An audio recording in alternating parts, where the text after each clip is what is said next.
Bene, evviva! Viva, bravi!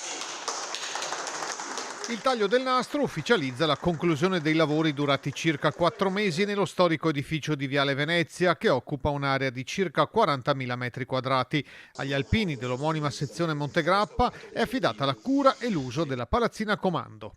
Abbiamo sostituito completamente l'impianto di illuminazione portandolo a norma e soprattutto con efficienza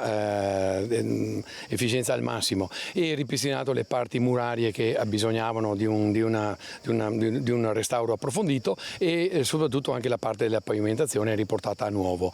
Dalla Regione Veneto, che ha ottenuto l'edificio dal demanio e lo ha concesso in comodato gratuito agli alpini, è arrivato un contributo di 200.000 euro legato alla recente adunata nazionale. Gli spazi sono già agibili. Ospita le attività estive della sezione Montegrappa, ospita le attività del nucleo della protezione civile della sezione Montegrappa, e fra pochi giorni, esattamente il 20, sabato 20, qui arriveranno 80 ragazzi del campo scuola dell'ANA nazionale, arriveranno da tutta Italia e saranno qui con noi, con gli alpini, per 2 settimane e faranno attività con noi.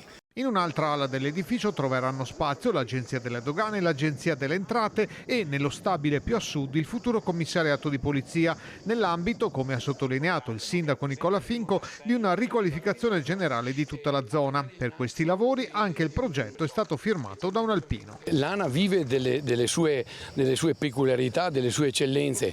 I progetti siamo abituati a farceli in casa con i nostri professionisti, abbiamo ingegneri, abbiamo avvocati, abbiamo storici, abbiamo tutto quello che serve, e poi abbiamo soprattutto le mani grandi, grosse, le mani laboriose dei mille ancora volontari che si spendono oggigiorno per tutti i progetti dell'ANA in territorio nazionale e all'estero, e la sezione Montegrappa ne è artefice di uno di questi progetti.